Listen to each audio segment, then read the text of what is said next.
Hello, hello, hello, everybody. We are back for our next edition of Network at Noon. I am your local network navigator, and I'm really excited today. We're doing something a little different. Normally, what we do is we bring on service providers and educators to talk about different trends and educational points in entrepreneurship. But today, we're going to do something a little different. I had the opportunity as I was perusing Facebook, as I normally do, to come across an entrepreneur who was trying to talk to and educate entrepreneurs on some of the pitfalls that he had experienced and kind of giving some preventative caution around what he didn't want you to experience as an entrepreneur and some of the mistakes that he made. And so I was really excited about that. I reached out to him and asked him if he would come on and join us today for Network at Noon to talk a little bit about that. And so today we have with us Mo from Rochelle's Coffee, and I'm going to bring him up. And we're going to talk a little bit about those pitfalls, and we're going to talk a little bit about um, what entrepreneurship has been like and what that journey has been like, and just some advice to some fellow entrepreneurs in the city of Birmingham and beyond of what to do and what not to do with some of the pitfalls. So, Mo, thank you so much for joining us today. I appreciate you taking a little bit of time out of your morning to join the Network Navigator community. So, to start, I'll just kind of let you introduce yourself. Okay. Well, thank you for the invitation. I really appreciate you sharing your platform with us to be able to talk to your audience. So first, thank you. Second, Moses, Mo Witt.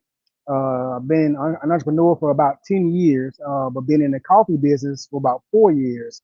And so we started this journey to provide a service to our community. That was our number one goal. That's pretty much me in a nutshell and why I'm here.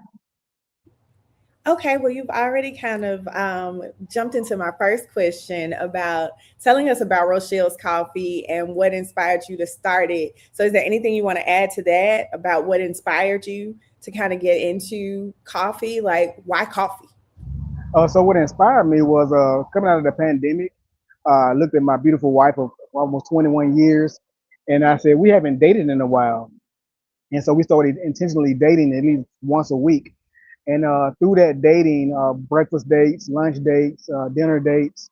One evening we were leaving a business in South Avondale, and we stay in Center Point. And so First Avenue was a straight shot to Center Point. So as we're going from the establishment in South Avondale through Woodlawn, through Avondale, through East Lake, through Roebuck, we're looking around and like there's no like cafe, coffee space, little quick bite on our side of town. And we started just talking about what we could do to bring to the city. And we're not really big drinkers, so that wasn't an option for us. So next thing we thought about was a cafe slash coffee shop, and what would be a low overhead, a low expense to get started with. And so we settled on coffee. That is awesome. And I love how that kind of spun from just your life journey and your life experience with your wife. So, Hmm. Rochelle is your wife? No, her name is Kendi. Rochelle Okay. is actually my sister. She passed in 2015. Her name Okay. is actually Tawana Rochelle, and so we want to name after her. Tawana's didn't have a good ring to it, but Rochelle's did. I like Rochelle's too. I like Rochelle's. That is an awesome way to memorialize your sister. So to get into the meat and potatoes of things, because when I came across you on Facebook, you were talking about some mistakes that you had made, or just some things that you were unaware of and didn't know. Not necessarily mistakes, but some hard lessons you might have come across in entrepreneurship.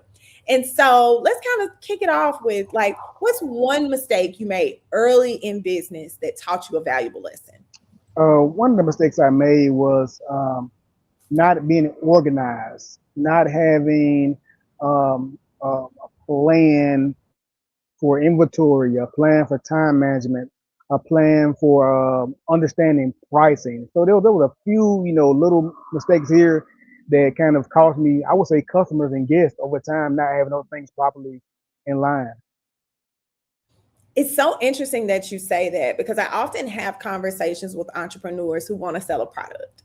Mm-hmm. And so it's so very important that absolutely, you know your inventory, you know how to track it. It's so important also that I'm sure that you've kind of learned over the years, especially being in the coffee business, like you need to know how many cups of coffee, like what is your cost for that cup of coffee. Mhm. In order to know how to price that cup of coffee, you need to know about the cost of the cups, the stirs, the sugars, the sweeteners, all of those different things, your equipment. So those are the things I think that entrepreneurs don't take into consideration. And it takes a while to get that profit back because you need to price everything that you sell according to what you have to buy in order to keep yourself in business. So that's a wonderful lesson and a wonderful thing to point out that you had to learn. Mhm. So how did you get better at that? So did you go through cohorts or did you go through workshops? How did you get better at that? Well, experience and lifestyle. So being, leaving my job, being a full-time entrepreneur, you have to replace that income.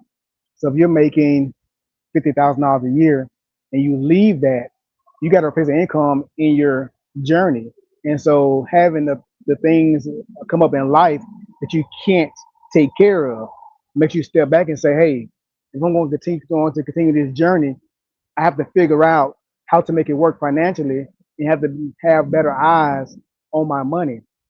And so sitting down and just really going through uh, coffee beans. A bag of coffee costs me this much money. I average selling this amount of cups of coffee drinks and breaking down what that cost looks like. And then also then repricing your menu. So we went through 3 menu restructurings to finally get that kind of sweet spot on the pricing. So really just life, not being able to do the things I want to do in my normal life is what made me really hone in on my cost. I love that. And experience is the best teacher, right? After you've bumped your head a couple of times, it's like, okay, let's stop. Let's Mhm. reassess Yeah. and let's reevaluate some things. So when I came across you on Facebook, you were talking about taxes. Yes. So what about taxes? I don't want to say has been your biggest pain point because I think taxes are everybody's pain point, right? But what has been the biggest lesson that you had to learn about taxes? So initially, when we first started the journey, we did a ton of research on everything we need to do to be successful in the business, and one of them was the state, local, and county taxes. Well, there's a website called My Alabama Taxes where you go on every month to input your information and find out how much you owe for the tax bill.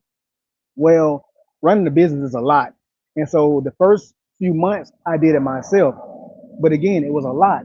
So I ended up hiring out to somebody, actually somebody that I knew and trusted that had a business, and just kind of left it to them. Well, I started getting these letters first from I think the states. They garnished my account. I'm like, whoa! I thought I was paying this, and then the county, and then the city. Uh, say, hey, you owe us some money. So the biggest pitfall, what the biggest lesson I've learned is, if I want to hire it out again, I need to make sure that I'm requesting a report or doing some more detailed check-ins with them versus just trusting that they're taking care of business for me. Absolutely. And I have that conversation with entrepreneurs all the time. You are so right. Entrepreneurship is a lot. Running a business is a lot. It's especially, and I don't know whether when you started, did you and your wife have a team or was it just you and your wife when you first started? It was just really and truly, she's my support. Uh-huh. Where at the time she worked a full-time job, So it so was you. it really was me, not discrediting my wife because she does an amazing job backing me up. Right. But Mhm. on the forefront, on the front end, it was mainly me. Yeah. And that's a lot, especially when this is new to you Hmm. and you don't really know all the ins and outs. And a lot of things in entrepreneurship that I try to tell people to not feel bad about is you don't know what you don't know, right? And you have to stay close to what's going on. And one of the things that I also try to explain to entrepreneurs is when you're starting out and you're a solopreneur, that's the time that you kind of learn all the things you need to pay attention to. You may not be an expert in it, but you also have the opportunity to see, okay, maybe I need to stop and pay attention to these letters that are coming and not let them pile up for a month before I take a look at them and I open them, right? And so that is a very valuable lesson. So thank you so much for bringing that up. Keeping, you delegated it out to somebody, but you needed to keep tabs on it too to make sure that it was actually being done and things were actually being followed through on. So in that, I guess you kind of learned how to track and how to follow your taxes. That's right. Gotcha. Cool. I mean, I get it. And then, So and then if I can add one more thing to kind of Mhm. off with that, and also with the food industry, there are so many other things, tax wise and permit wise, that you don't know on the front end. It's not until, like, for example, Jefferson County, they Mhm. have an environmental service division, and they have a grease tax permit. I didn't know anything about a grease tax permit, and so I said, well, I don't cook with grease, so I shouldn't have to pay that. So I ignored that letter. They come out to the building and was like, hey, you didn't pay your grease tax permit. I said, I don't cook with grease, so I should be exempt. They said, yeah, you are exempt, but you got to pay $453 to be exempt. I'm Mhm. like, whoa. So Yeah, things like that, like you don't know until you know that you have to take care of in business. absolutely. So when you got now that do you handle your own bookkeeping now Yes, I or do. I do. okay, okay. So did you go through like a QuickBooks training? How did you get to the place where you were able to handle your own or just trial and error again? Well, so I could do it, like I said, I did it initially, but it was just a lot to do, to remember to do. So my POS system gives me a monthly report of the taxes, and Mhm. so it's simple. Just log in, you put in your tax amount and any deductions, and then it'll tell you, what you owe the county, what you owe the state, what you owe the city, and then you set your account up on there, and you just can just press pay, and it automatically deducts it. So it's a simple process. Like I said, just one of the things that where it's just one of those things that are kind of cumbersome. That's like down the line that you may forget about. Absolutely. Absolutely. So you have a team now in the coffee shop, right? Yes, and that's I know one of your questions is one of the best investments I made, and one of the best investments I made was people. Mhm. Investing in people, because it allows me as a CEO to continue to promote the brand and grow the brand. Like things like this, I'm able to do, with you, because we have a great team that works for us. And so I know we're kind of treading off the path of some of the questions we were going to talk about, but considering right now and excuse me, the Bless you. vitality of thank you, the vitality of the workforce and how hard it is to get people, to get a good team, to get dependable people. What do you think is your secret sauce? My secret sauce is a short leash, to be honest with you, because God has blessed me with this gift of people. And Mhm. so I can hire you and put you at the cash register, and I can know within the first hour if you're going to work there or not, and I can be able to move you around. But God bless me with the ability to know people, so I have a real short leash. So I will, it's been lovely having you at Rochelle. I'm going to resign as your boss. And they said, what that mean? I'm resigning as your boss. Like, I no longer am your employer, Yeah. because if you hire bad people, that would affect your returning customers 100%.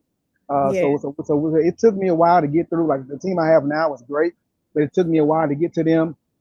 Like, I had one young lady that was doing the interview on my clock with another employer. The So so audacity. yeah. So investing in people has been one of my best investments. I love that. So you are true to the cliche of hire slow and fire fast. Absolutely. Absolutely. Or resign as their boss Resigns fast. at boss fans. Yeah.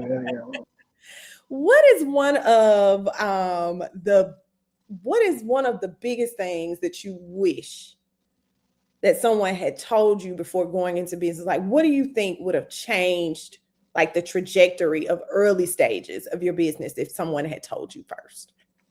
To kind of go back to the planning the research, and the strategizing. But the most important thing, I don't want to leave this out. The most important thing is seeking God. Because a lot of times, people, in my belief, people get into business. They may go be a carpenter. They may go sell dresses. They may sell coffee. They haven't talked to God. And God's going to take care of us, but we're not flourishing. Trying to figure out, why am I not flourishing? Because it wasn't God's will. So the most important thing was, people somebody told me to seek God. And I will say this coffee shop was a vision from God for 14 years, when I was 14 years old. So it's Mm, not nothing that I stumbled. I know it's gonna be coffee, but I knew it'd be a food service industry that God showed me at 14 over 30 years ago. hmm. So I love hearing people's story and how they got there. So I love the story of how you ended up here in the coffee business. But what do you think, or what do you know? Because I know you don't think at this point, you know. What does Rochelle's bring to your community? Like, I know that coffee shops are places that you gather. And what is someone, when I walk into Rochelle's, like, what is the experience that I'm going to get? Like, what am I going to get that I can't get anywhere else? Well, it's going to be a personable experience. My team understands that every person that comes to their door helps them provide for their family, provide for their loved ones. So we treat everybody the same. Whether you've been coming here for 4 years, you come in for 4 minutes, you will be treated the same. We love people that come in, we dance, we cut up, have a good time.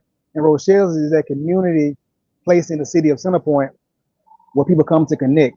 We've done a mental health fair, we've done a men's health clinic, we've done a men's coffee talk, we've done a we fed the community when the food stamp thing went haywire.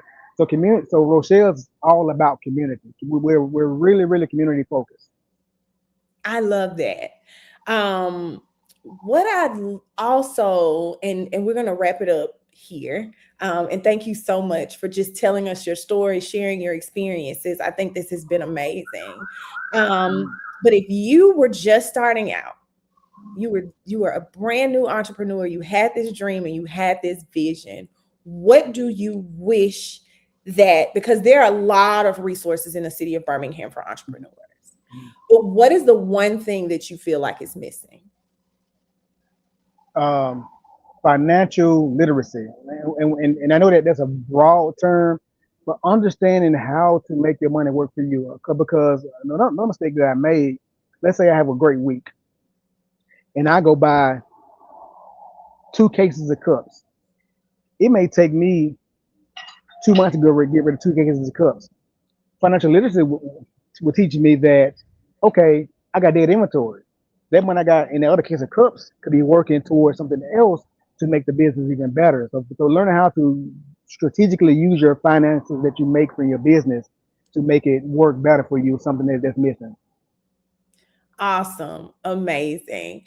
And so, because this is not just about us utilizing your knowledge and just teaching everybody about you, I want to give you a chance to do like a 10-second commercial for Rochelle's, get everybody to come out, tell them come by and visit. What do you have that's special that they have got to try when they come there?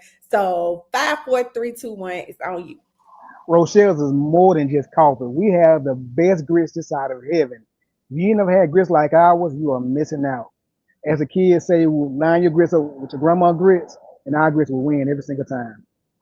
I love it. Mo, thank you so much for your time this morning. Thank you for being receptive when I reached out. I just think that what you are sharing is such valuable information. So keep going. Thank you. Um, because I mean, and here's one of the things as a service provider in the entrepreneurial ecosystem in Birmingham that I feel like we need to do more of. I feel like in the food industry, you have your own language. And I feel like that community needs to talk. I feel like every community has its own language that different people understand. Blanket resources are no longer going to be enough to just help you all continue and have staying power. And so I just want to encourage you, and I'm really excited. And it just did my heart so good to see that you were willing to not gatekeep that knowledge and gatekeep your experiences, because people love to show the highs. But tell us about the lows, because we need to see how you survive those lows to get to those highs. So congratulations to you and your family on your success with Rochelle's. And I'm going to come by and try some of those grits, because I love the grits. Come on, we would love to have you. And, you know, and what you said is very important. Having a community of people, like Whitney Simone, we have a great relationship. JW, who owns JW Package Store, even though he's not food, we have a good relationship. So having a community of people, Karima Harville that owns Bite Cafe and Catering, having a community of people in the entrepreneurial space where you can kind of call, vent to, get ideas from, just having that community is very, very vital as well as being an entrepreneur. Awesome. Again, Mo, thank you so much. I appreciate your time today. And like I said, I'll see you at Rochelle's. Thank you. See you soon. All right. Thank you guys so much for joining us today. We appreciate your time for joining us at this network at noon. And we look forward to seeing you. And I hope to see you at Rochelle's. Bye.